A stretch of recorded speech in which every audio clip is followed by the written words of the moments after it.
Hello ladies and gentlemen, and welcome back to Prospect Charter School's Algebra 1 course. Today we are going over section 5.4, which is the slope formula.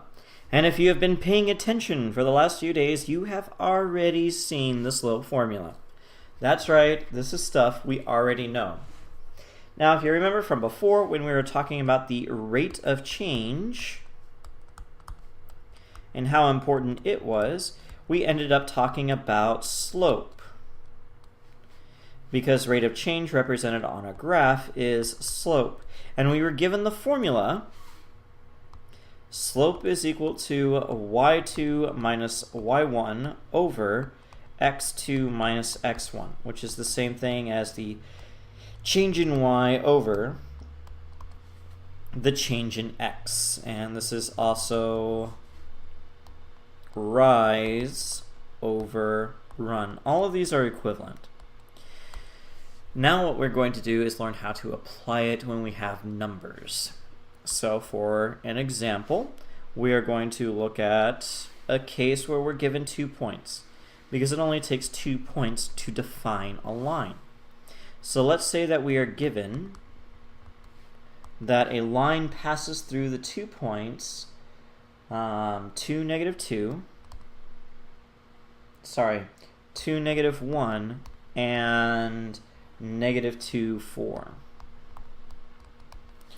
Now, since we're given these 2 points, we need to find out what the slope is. So given this, find the slope.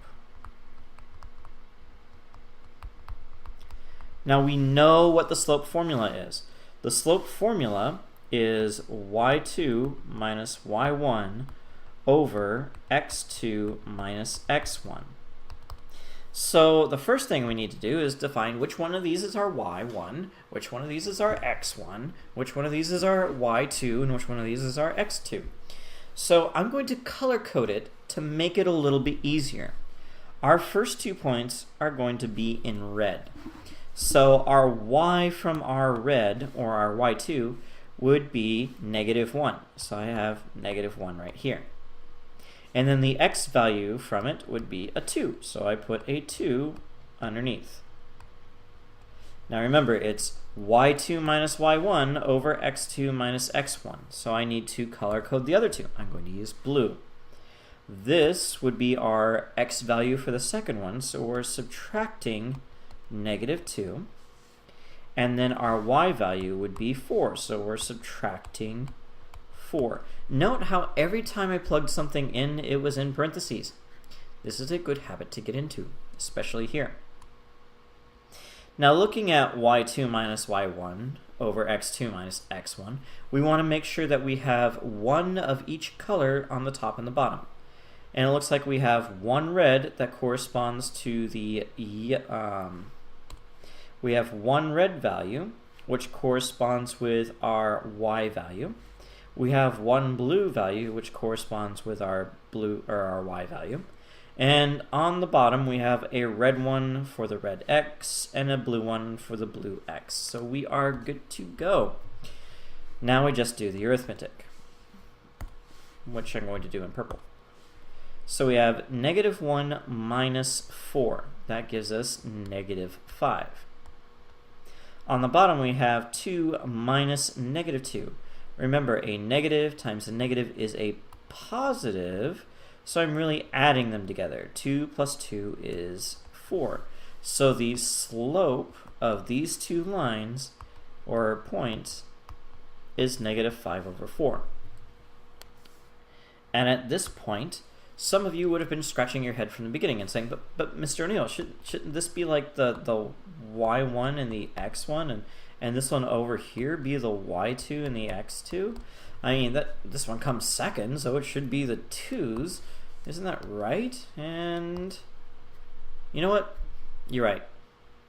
Let's experiment. Let's see what happens if we swap them.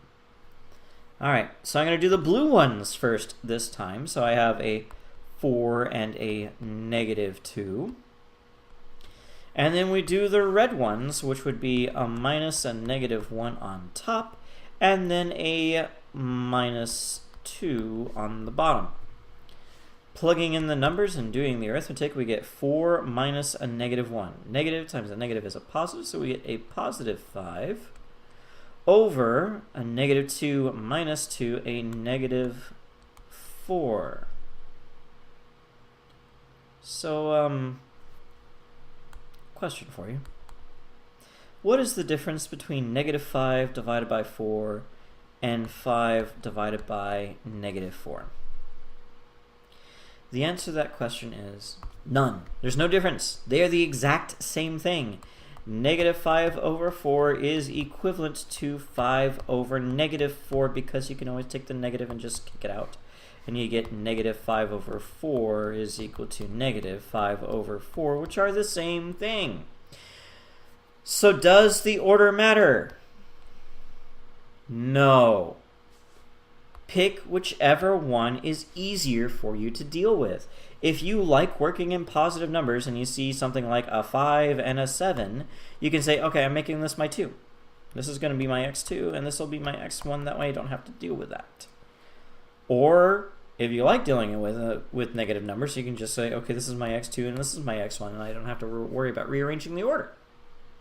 Either way works, just so long as you stay consistent. The blues have kind of their own column. The reds have their own column. Don't swap them. If you don't swap them, everything will be hunky-dory, and it'll be a beautiful day, and you'll have found the rate of change, you'll have found the slope, and everything will be easier. All right, so let's do one more example, and then let's do 3 more examples, actually. Okay, let's do an example where we are given 2 points, 5 comma negative 4 and 7 comma 9. And we are told to determine the slope.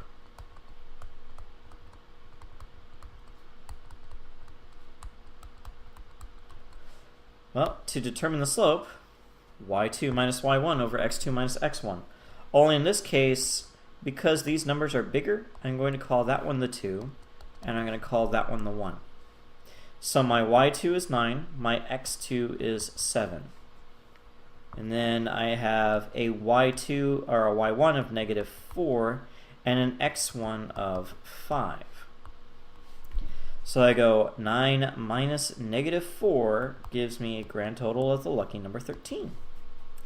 And on the bottom we have 7 minus 5, which would be 2.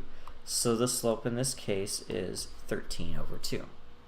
Note that we leave it in 13 over 2 format. We don't call it 6.5. Leave it as a fraction. Because remember, the slope in fraction form is rise over run. If we turn this into a decimal, we are only making more work for us.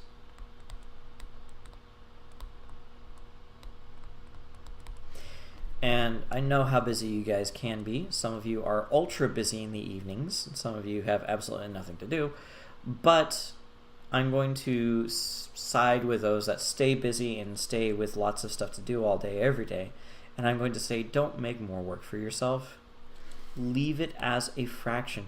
Don't even turn this into 6 1/2. Don't do it. Just leave it. Leave it as a fraction.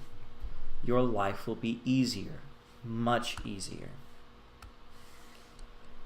All right. Told you we had 3 more examples, so here's one more. Let's say that we are told to determine the slope given the graph. So let's say that this is our graph.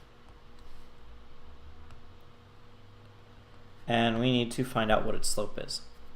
This point over here looks to be at negative 1, negative 2, negative 3, negative 4, comma 0, which makes it our, x-intercept. Hooray! Somebody remembered, I hope. And then over here we have a point at 2, comma 3, which isn't as special because it's like not an intercept at all. So to determine this one, you could either count how far up you go and then count how far you go, which would be, a rise of a rise of 3 and a run of 6. And you can say, okay, my slope is 3 over 6, which is the same thing as 1 over 2.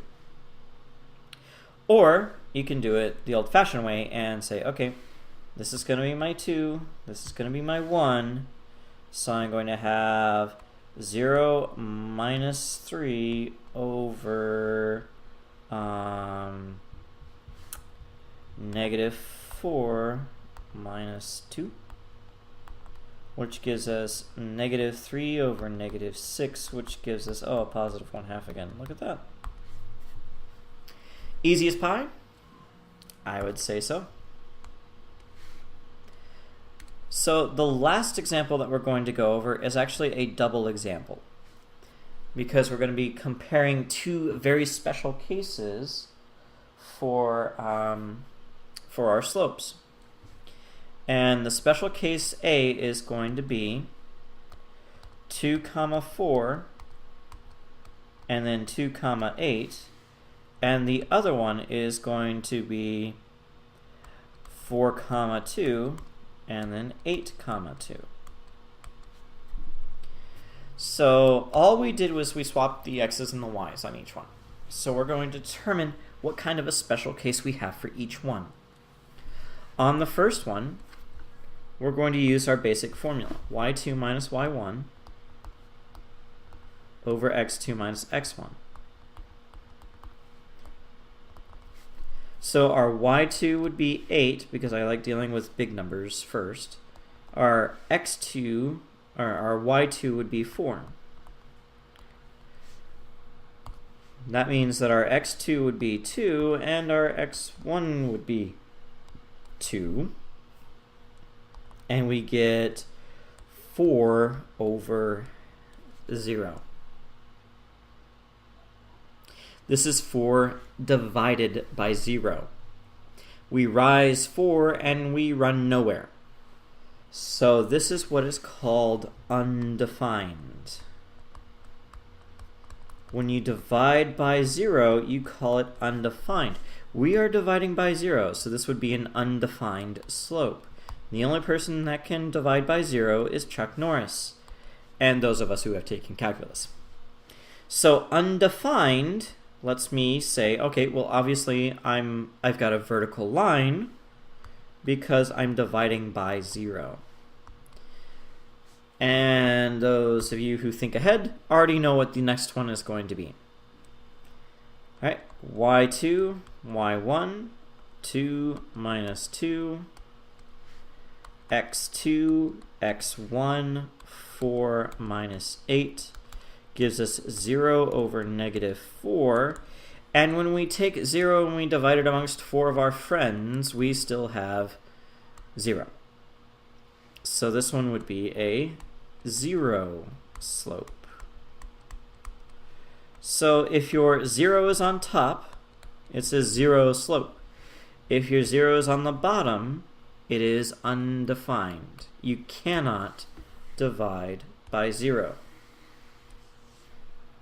unless you know your limits, which is, calculus, and it's really fun. You ought to try it sometime. Okay, so that is it for today. I know it was an exceedingly long lesson and that you are all really excited, but yes, that's it for today, which means that there should be absolutely no excuse for not having all of your homework done before you leave. Speaking of homework, it's time for me to give you yours. Your homework for this wonderful weekend. I know you don't like having homework over the weekend, but oh well, such is life. Your homework is going to be section 5.4. And we're going to be doing hashtags 1 through 15 odd. And then 19, 21, 23. And that'll be all. So have your homework done by the end of the period so that you don't have homework over the weekend. And then I won't bother you anymore if you have your homework done. And I go up to you and say, why are you talking? And you're like, I have my homework done, Mr. O'Neill. And I'd be like, let me see it. And then you show it to me and you're done. And I'm like, okay, have fun. That's pretty much how it works. Unless, of course, you're being disruptive to the rest of the class, and then I'll have to tell you to stop. Oh well. Anyway, good luck and have fun.